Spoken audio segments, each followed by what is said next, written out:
We have all heard the tales of the Headless Horseman. The tales differ depending on what part of the world you are from. The myth has been a motif of European folklore since at least the Middle Ages. The Headless Horseman is traditionally depicted of a man upon horseback who is missing his head.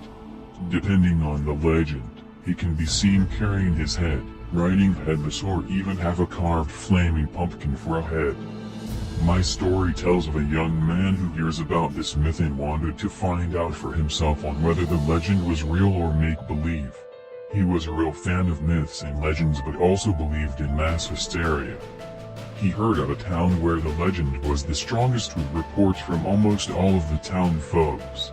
Researching this town and making a decision, he booked a plane ticket for the small town of Sleepy Hollow. It is told that in the town of Sleepy Hollow on All Hallows Eve, when the barrier to the afterlife is at its weakest, a horse can be heard riding in the distance. Anyone that is courageous and willing enough to go looking for this sound is greeted by the foul odor of rotten death. The odor makes the people sick to their stomach. Many run home on smelling the foul odor, but the few that do fight and walk on now resides in the city's crazy house. Upon reading this on the internet, the man got all excited, but also remembers that mass hysteria can be a real thing, and all it takes is just one person to witness the myth come alive.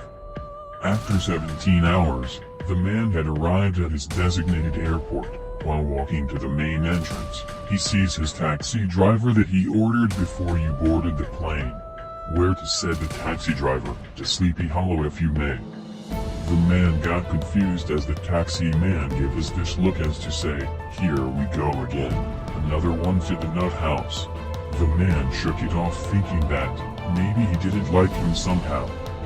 30 minutes have passed and the man is now at Sleepy Hollow. The taxi drops him off at the local hotel. He pulls off laughing, leaving the man thinking, what on earth does he find funny? As he has arrived one day before All Hallows Eve, he decided that he would walk around town and get the town folks' story of the Headless Horseman. The best place he could think about going would be the local dinner in the public records house. Now at the records house, he could not find a damn thing about this legend he wants to see.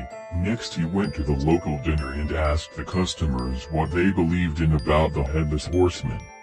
To his dismay, they all answered with the same output: if you go looking for the Headless Horseman, you will lose your mind and will be a forever guest in Sleepy Hollow. But not believing the locals, he wanted to find this out for himself.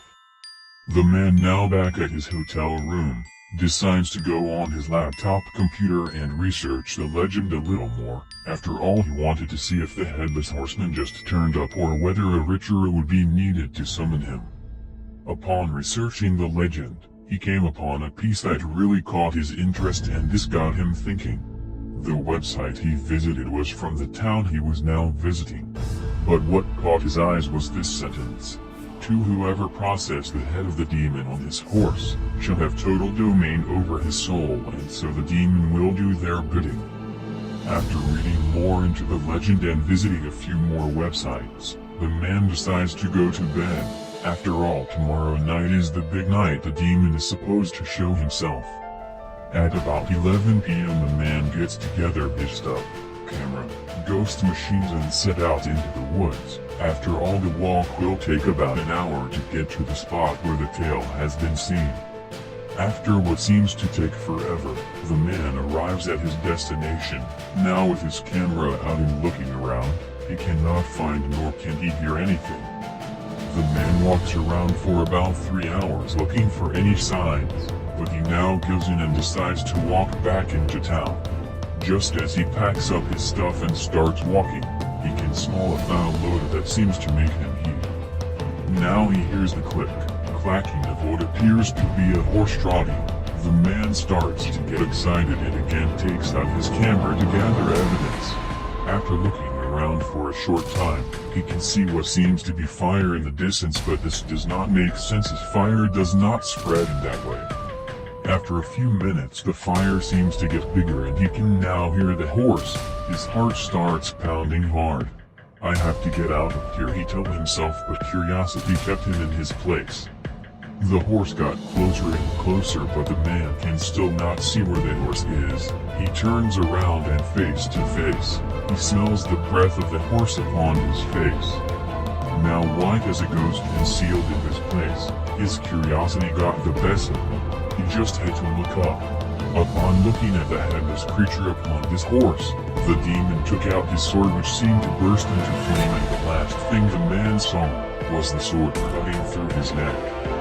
The sword, however, did not cut through his neck, but instead left a burned mark seared into his flesh. His mind instantly gone. He is now the newest member of the nut house at Sleepy Hollow, and that is what he shall remain for the rest of his life.